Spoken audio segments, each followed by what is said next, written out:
Huh? I heard an unusual voice from my typically mild-mannered wife. It seemed that something I said had hit the switch of her anger. In our 26 years of marriage, I had never heard her speak like this before. She gave me a chilly look as I tried to laugh it off. However, I would soon understand her true intentions and reaffirm the depth of her love for me. My name is Anthony. I'm 61 years old. 3 years ago, my wife and I started running a restaurant together. It's a tiny place, with just 8 counter seats and 2 tables. But for me now, this place is also my precious castle. The regulars from the neighborhood, my friends. The customers are often familiar faces, and now, past my 60s, I feel more alive than ever. I'm in charge of cooking, and my wife takes care of the service. I work silently, occasionally smiling as I listen to my wife chatting with the customers. We hadn't planned on owning a restaurant. As a child, I helped with dinner in place of my working parents, and by upper elementary school, I could prepare meals on my own. I enjoyed cooking and had a vague dream of owning my own place someday. However, when I mentioned my desire to attend culinary school after graduating high school, my parents immediately objected. They argued that working for a stable company would be more secure. Lacking strong willpower, I easily decided to go to university instead. My dream of owning a restaurant hadn't vanished, but I didn't feel defeated because I could always cook my own meals whenever I wanted. After graduating from college and becoming a company employee, I embarked on a stable life. Living with my parents, my sole hobby was cooking. Both of my working parents had retired and were enjoying their hobbies and leisure activities. Due to our meal times not aligning, I decided to prepare my own meals. I sometimes cooked for them on weekends. I didn't consider myself lacking in sociability, but even with my routine of commuting between work and home, I found enjoyment in trying out new restaurants and searching for unusual seasonings. I was quite content with my life as it was. However, a senior colleague at work decided I must be lonely because I was single and semi-forced me into attending a mixer. I had some experience with dating but didn't feel lonely without a partner. I was just going to save my senior's face. At the mixer, I was seated across from Samantha, who was also my age by chance. She was a dynamic woman, taking the lead in ordering for everyone and serving dishes. As she was busy serving, I reached out to serve her some food. "Hey, Samantha, please stop for a moment and enjoy your meal." As I reached to take the serving dish she was holding, she looked at me, startled. "Oh, thank you. I just got carried away. Was I bothering you?" She was worried that she might have been a nuisance. "No, not at all. Everyone's just looking out for themselves. You should eat without worrying, Samantha." Saying this, I pointed at the seniors who were casually picking at their food. "Maybe it's an occupational hazard. I just can't help wanting to take care of others." She blushed slightly, giving a shy smile. "What do you do for work?" As I pondered what kind of job involves caring for others, I asked Samantha. "I work as a preschool teacher, so I'm always taking care of kids. That's why, even when I go out to eat with my girlfriends, I can help but act a bit like a mom, setting up the small plates and serving the food." Blushing, Samantha lightly sipped her beer, as if to hide her embarrassment. "So, you're everyone's mom. I can see you're very dedicated to your work. On the other hand, I like to cook for everyone." Surprisingly, we hit it off at the mixer and exchanged contact information towards the end. Since we both lived with our parents, we arranged specific days and times when we could be sure to answer each other's calls. Until then, my life was just work and home. On my days off, I spend my time exploring different eateries and searching for unique condiments. Then, the time I spent with my girlfriend became a part of my life. There were days when she would join me in my hobbies, and days when I would participate in hers. Sometimes, we would even make lunch boxes together and have picnics in the park. "Your cooking is always the best, Tony," she'd say. Samantha, not wanting to simply call me by my name, started calling me Tony. "Your hamburgers are delicious too, Samantha." Suddenly, she went silent and looked down. "What's wrong?" Concerned, I looked closer and she puffed her cheeks, glaring at me playfully like a mischievous child. "Of course it's delicious. It's store-bought after all. I simply can't match your culinary prowess." Saying this, she took a large bite of the fried chicken I had prepared. She expressed her enjoyment of the fried chicken with a trembling delight. "It makes me so happy to see you enjoy my cooking so much, Samantha." After finishing the fried chicken, she said to me, "Because it's truly delicious. If you opened a restaurant, I'm confident I'd become a regular for sure." Her words reminded me of a childhood dream I once had. "A restaurant, huh?" Murmuring this to myself, she asked with a serious look on her face. "What's wrong?" Concerned about my chuckle of remembrance, this time Samantha leaned in to get a closer look at my face. I was just remembering a dream I had as a kid." She took a sip of her tea and asked, "A dream?" My parents both worked, so there were times when I'd prepare dinner. I never minded cooking. I actually enjoyed it. But when I said I wanted to become a chef, they shot me down. As I grew up, I harbored a dream of owning my own restaurant, and that's what I was just reminiscing about. I was worried she might think I was naive, but contrary to my fears, her eyes lit up as she said to me, "Well, that's amazing. Having your own restaurant would be wonderful, Tony. With your cooking skills, there's no need to give up on your dream, right?" And with that, driven by my desire to be with her forever, I proposed to Samantha. It's been 2 years since we started dating. I'm confident about our future and building a happy home with her, who's always so comfortable to be with. She accepted my proposal with joy, saying, "Thank you, Tony, and can I make a suggestion?" Raising her index finger, she added her proposal. "What is it?" Drained of energy from proposing, I listened to her suggestion. "I was thinking about starting a dream savings account." Seeing the puzzled look on my face, she explained, "Dream savings is about saving money to support your dreams or mine, Tony.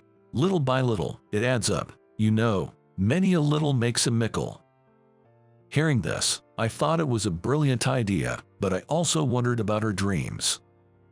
"What's your dream, Samantha?" She tried to dodge the question with a vague answer. "My dream? Well, let's put that aside for now."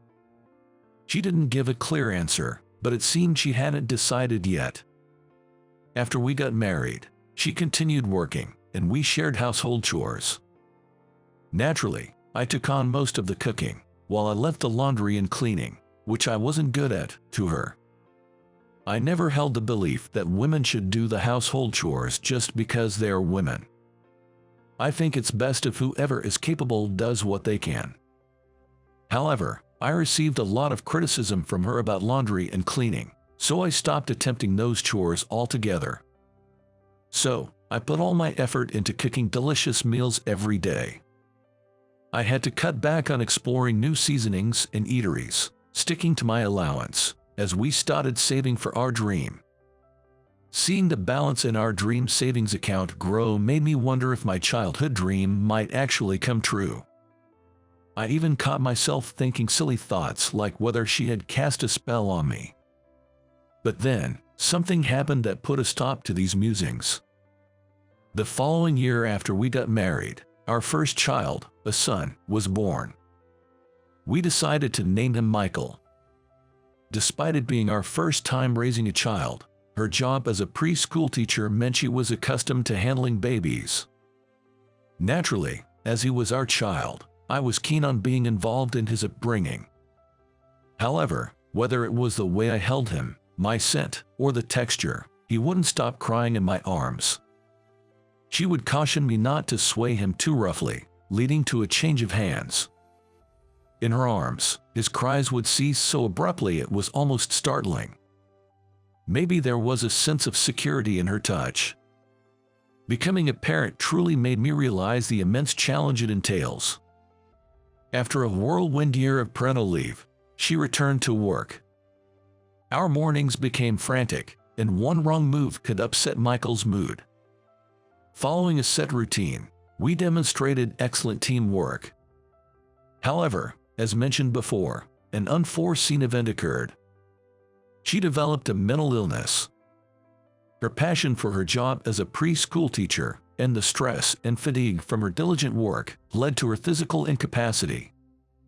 Unable to continue working, she had to resign about 6 months after her return. I gently rubbed her back as she fell into a deep slump. Holding Michael, tears welled up in her eyes. "I'm sorry. We can't save for our dream anymore. I've become a burden." She apologized repeatedly. "What are you talking about? You've worked so hard, Samantha. Maybe this is God's way of telling you to take a rest." A tear rolled down her cheek. Michael, with a smile, reached out his tiny hand as if to wipe her tear away. It looked as if he was comforting her. Seeing that scene, I knew I had to protect them both. I made a firm resolution in my heart. After that, she seemed distant, lost in her thoughts. She never neglected Michael's care, but her smiles were rare, and she spoke very little. I wanted her to return to her usual self, but I knew better than to rush. Remembering our first picnic, I prepared the same lunch and took Samantha and Michael to the same spot. Standing in the same place as that day, I felt the wind on my face, bringing a sense of comfort. Turning to Samantha, she seemed to be enjoying the breeze on her cheek just as much. "Come on, I've made us some lunch, let's eat. Michael, sit down and let's eat together." As Michael, who is almost 2 years old, is seated on the spread-out picnic blanket, she stands up to open the lunchbox. "Daddy's chicken. Love it so much." With a hearty appetite, like her, he happily eats the fried chicken I make, calling it delicious. As Michael, his hands and mouth all greasy, tries to wipe his hands on my clothes, I hurry to stop him. She laughed for the first time in a while, watching our antics. Watching this unfold, I let go of his hand, and my clothes end up a mess with bits of fried chicken and grease. Seeing my clothes all messed up, I put on a sad face with an "oh no." At that, he laughs out loud and even tries to put his tiny hands on his face. Seeing this interaction, she too shows a joyful smile. That's right, as long as the three of us can laugh together like this, that's all that matters. Since we started saving for our dream, the childhood dreams I had given up on might just come true. No, I definitely want to make them come true. Before I knew it, such feelings might have started to take root in my heart. These feelings might have become a burden for her, leading to this outcome. Perhaps dreams should just remain dreams. As my feelings started to change, her health also seemed to be gradually improving. When Michael entered elementary school and she started having some time to herself, she began working short hours as a child care worker, making a gradual return to her profession. Perhaps because she could do the job she loved, she began to speak more positively. She even brought up the dream I had shared with her before we got married. Even though we couldn't save much in our dream fund, now that I'm back at work, maybe it's feasible. I was touched, but I couldn't just say, "Let's do it." I don't want Michael to have to give up on his dreams because of financial reasons. Hearing that, her enthusiasm seemed to wane. "But do you remember when we looked at that used property before we built this house? That house had a shop on the first floor, and you said a home combined with a store might be nice, right?" I vaguely remembered the day she was talking about. True, we did talk about that, but I don't have the courage to quit my current job and take on a 30-year mortgage on the house. Dreams are called dreams because they are not meant to be achieved. With that, I ended the conversation. She seemed unsatisfied but swallowed her thoughts. I was content just cooking for my family and hearing them say it was delicious. And Michael was growing up, reaching the time to decide his path after high school graduation. I had easily given up my own dreams to comply with my parents' wishes. I didn't regret it, but I wanted him to build his future according to his own will. I would be there to offer advice and support when he wasn't sure. I wanted to watch over him as he walked down the path he chose. And so, he decided to pursue architecture in college. When we turned 50, he graduated from college and began living on his own to start his job. At the same time, he introduced us to his girlfriend. She's already pregnant with their child. Though I had thoughts about the timing and his being irresponsible in his first year of work, their determination to marry and have the children was firm, and we decided to support them with both families' blessing. Then, I received my transfer orders. After years of desk work, I was ordered to transfer to a field position. To a subsidiary in the neighboring state, no less. It was clear they wanted me to take early retirement. When I got home, I told my wife about the transfer. "Well, that's so sudden." Of course, she was shocked. "They probably want me to take early retirement. Maybe I'll work there for about 5 years. Now that Michael is independent, maybe it's time to make way for the younger ones. If I quit now, I won't get the full retirement pay, but maybe we could start that shop." I tried to lighten the mood and mentioned this idea to her. However, her expression changed completely. Starting a shop isn't child's play." I was surprised at her tone but responded, "But you used to talk about it, remember?" I brought up the past conversation. "That was when we were young. Now that we're older, we need to think about our future lifestyle. I've always wondered why you're so quick to give up things for others. Even if the company wants you gone, you should stay until you get the full retirement. I'll stay here. Go on your own if you must." Her cold response made me angry, but I retorted with determination. "I was thinking of you and Michael. I get it. I'll go alone. Living by myself, that'll be an adventure." Eventually, I moved to the new location without much conversation with Samantha. She must have had her own concerns. Spending time apart might bring us back to normal. Thanks to Michael keeping in touch, our family didn't completely fall apart. Living alone, I realized that cooking for my family was my only true joy. After finishing work on time and returning home, I found no energy to cook, despite loving it so much before. For the first time in a long while, I bought a convenience store dinner. I take a bite of the warmed-up food. It's not about savoring the flavor, just fueling up for tomorrow's work. I wondered if Samantha was eating well. I moved here without talking much, and ultimately, all I could think about was how she was doing. I didn't care much about meals, but I relied on her for clothes and underwear, often wearing socks that were thinning and tearing. Just when I needed it, Michael would always come by on weekends with new things, as if on cue. "Here's some stuff for you," he'd say, bringing new socks, underwear, and clothes. He said he chose them, but I believed Samantha bought those items and he was bringing them to me. That's what I thought. "Thanks, as always, but how's everything at home?" I could only bring myself to ask about the house, but I was actually trying to inquire about how Samantha was doing. "Home, it's fine." "Oh, you mean Mom? She's good. She's been a big help with our eldest since my wife is expecting our second child." Hearing this made me feel relieved. It's been 5 years since I started living alone. I didn't return home until the Christmas holidays of the first year after moving, desperate to adjust to the new place. I was as nervous as if I was returning to a stranger's home, not having kept in frequent touch. Initially, there was some tension, but Samantha welcomed me warmly, and I felt relieved in the usual atmosphere, spending a lively end of the year with Michael's family. After that, I came back during the summers and brief holidays, but in the last year, she visited me more often. Even when I said I would come home, she would find reasons not to let me. Although it felt odd, I didn't mind since Samantha seemed to enjoy these trips like vacations. Then, in the 5th year, I learned the company was planning layoffs.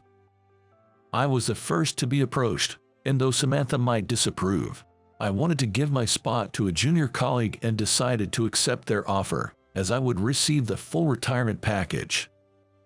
Nervous about possibly angering her again, I called Michael instead. "Michael, I'm sorry. It looks like I'll be leaving the company. I'll be done by the end of March." He didn't seem particularly concerned and responded casually. "Dad, you've worked hard, so you have 3 more months, huh?" The emphasis on 3 months felt significant for some reason. "Yeah, just 3 months left." Although I sounded a bit melancholic, he simply acknowledged and said, "Got it," seemingly unfazed. I told him about my retirement but couldn't bring myself to tell Samantha directly. Even though she must have heard, she didn't contact me.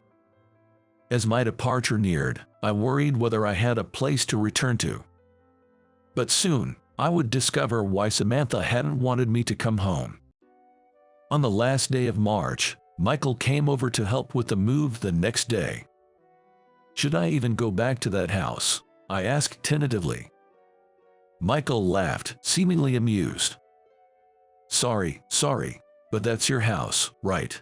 What are you worried about? You're still concerned about things with Mom."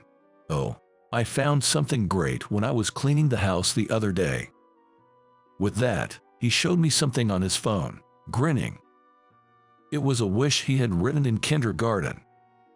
Besides his dream, there was another piece of paper with something written in tiny letters. "I want to be the manager of Anthony's shop." Squinting at the fine print, Michael mumbles, "Is this?" "It says Samantha here, that's what it means." He showed a meaningful smile, said he was heading to bed for tomorrow's work, and quickly lay down. Her dream. When we were younger and I talked about saving for our dreams, she didn't share hers. Was this her dream? Then why did she react that way when I mentioned the transfer? The next day, Michael and I loaded my few belongings into the car and left the apartment I had lived in for 5 years. "Dad, did you forget anything? Off to the castle of dreams we go." Hearing him say this with such joy made me worry if he was plotting something mischievous. The familiar surroundings of our home hadn't changed, but after a year, it all seemed so fresh. My heart raced as we approached the house. As I thought, just around this corner, I couldn't find my house. "Wait, where's the house?" With a nervous voice, I got a laugh and a response from Michael. "Haha, what are you talking about? This is your house, right here." The garden facing the house had transformed into a parking space that could fit about 4 cars, altering the appearance of the house I knew. "What's all this about?" As I got out of the car and stared at the house in disbelief, Michael nudged me on the back, guiding me inside. "The real treat is inside the house." Opening the front door, it felt like we were entering a store. Inside, there were counter seats lined up, with 2 tables available as well. "Sorry, Dad, for doing this without asking, but does this place look familiar to you?" As I struggled to recall, he provided the answer. "Remember when we were looking at various places before building our house? There was one where the first floor was a shop, right? I modeled it after that atmosphere. It's a vague memory, though." That jolted my memory. "Built? You mean you built this?" I turned to Michael with an even more surprised look. "I am a licensed architect, after all." Then, a little boy came running up, calling out "Grandpa." Michael's son peeked out from behind the counter, followed by Samantha in an apron, chasing after him. "Samantha." Before I could prepare myself emotionally, I struggled to find the right words. But Samantha spoke up. "You've worked hard all this time. This place will be where we start the second chapter of our lives together." I finally understood the answer she had been angry about that day. She had been determined to fulfill my dream. But due to her health, the dream savings hadn't gone as planned, and she felt guilty. Just as she was considering using the retirement money, I carelessly mentioned quitting my job, leading to that day's argument. "Did you think I was being greedy?" she asked, looking somewhat embarrassed. I couldn't find the words and just shook my head. "Even if we start a shop, we need funds to keep it running. Your cooking will definitely captivate everyone, and after that, I started learning what's necessary to open a food business from acquaintances in the industry. I even took a course to become a food protection manager because it's required. Since you said you'd quit by March, I asked Michael to renovate the house within that time frame, and here we are." Listening to Samantha speak so happily, I kept murmuring thank you over and over. "Samantha, to think you went to all this trouble for me. Thank you so much." My voice was shaking with tears by the last word. I had always hoped my family would never give up on anything, yet I was the one who had nearly given up on everything. They taught me the joy of having dreams come true. Call it greed, call it whatever, it doesn't matter. I want to make Samantha happy, the one who chased after my dream as if it were her own. My ultimate dream was this, but I'll keep it a secret for now. As the streetlights flickered on again today, I listened to Samantha's joyful laughter, ready to swing into action. Samantha, donning her favorite apron, hummed up the open sign and called out loudly to me. "Tony, it's time to open up." Wearing a pristine white apron, I stepped up to the counter, and our first customer pushed the door open with a jingle. "Welcome,